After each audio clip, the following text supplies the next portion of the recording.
नाही मी आता ते तिथेही करतो. आता जरा फक्त कमिशनचं काम सांगतो काय झालं ते. कमिशनमध्ये आम्ही असं एक पत्र दिलं होतं. त्या पत्रामध्ये आम्ही असं म्हणालो होतो की आम्हाला मलिक साहेब ते त्यावेळेचे चीफ सेक्रेटरी होते. त्याच्यानंतर हक आपले असणारे पुण्याचे SP होते.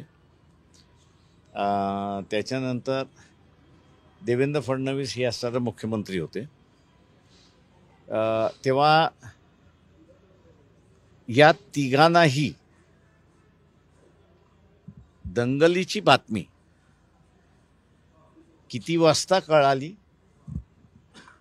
आणि ती कळाली नसेल तर का कळाली नाही याचा शोध घेणं हा कमिशनचं सगळ्यात मोठं वर्क आहे असं त्या ठिकाणी मानतोय. कारण का 1 तारखेला काय काय घडलं आणि पुन्हा ते घडू नये याच्यासाठी सजेशन्स गव्हर्नमेंटने मागितलेले आहेत. माझं आत्ता असणारं कमिशनच्या मेंबरशी असणारं बोलणं झालं त्या सगळ्या ह्याच्यामध्ये 17 तारखेला त्यांनी पुन्हा आर्ग्युमेंटसाठी दिलेला आहे, वेळ दिलेला आहे. त्यावेळेस ह्या सगळ्या गोष्टी मी असणारं कमिशन पुढे त्या ठिकाणी आणणार आहे अशी एक परिस्थिती आहे. त्याच्याचबरोबर जाता जाता मी त्यांना असं हेही म्हणालो की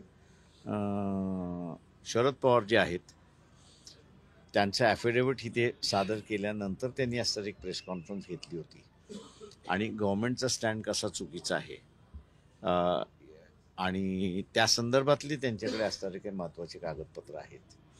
तेव्हा कमिशननं असणारी एक विनंती केली होती की शरद पवारांकडून सुद्धा ती जी महत्त्वाची कागदपत्र आहेत तीही आपण त्याच्यामध्ये मागून घ्यावीत म्हणून त्यांना विनंती करण्यात आली. आता 1 तारखेला परत भीमा कोरेगाव व्हायचे त्या संदर्भात काय बोलणं नाही, त्या संदर्भात काही नाही. ज्या पद्धतीने परभणीत हिंसाचार मी आता येतोय त्याच्यामध्ये करतोय ना 2 वाजता मी तिथे दोन्ही ठिकाणी फक्त इथं बाकी प्रेस दे दोन्ही ते मी असं म्हणेन त्याच्यामध्ये की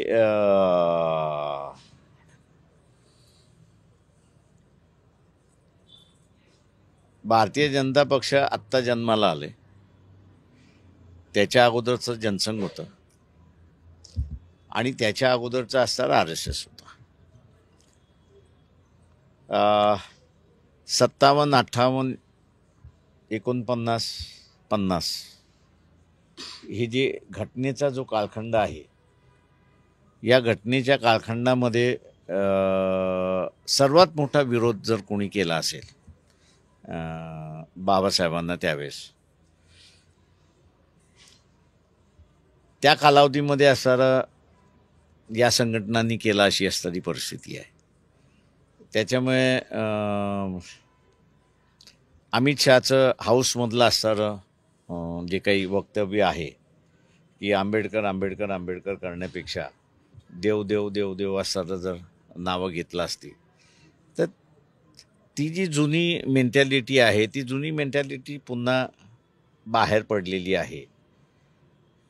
त्याच्यामुळे असं नाविन्य काही आहे असं मी त्या ठिकाणी मानत नाही.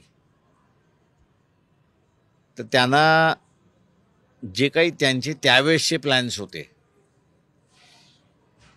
ते आताही त्यांना अंमलात न आणणं हे सगळ्यात मोठं अडचण काँग्रेस पक्ष नाही आहे तर ते बाबासाहेब आंबेडकर आहेत आणि त्याच्यामुळे त्यांचा असणारा जळफळाट हा होत राहणार अशी परिस्थिती आहे.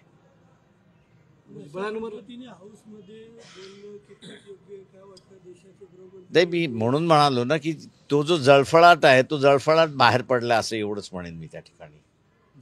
थँक्यू. रत्नागिरी 24 न्यूज चॅनलला आताच सबस्क्राईब करा आणि शेअर करायला विसरू नका.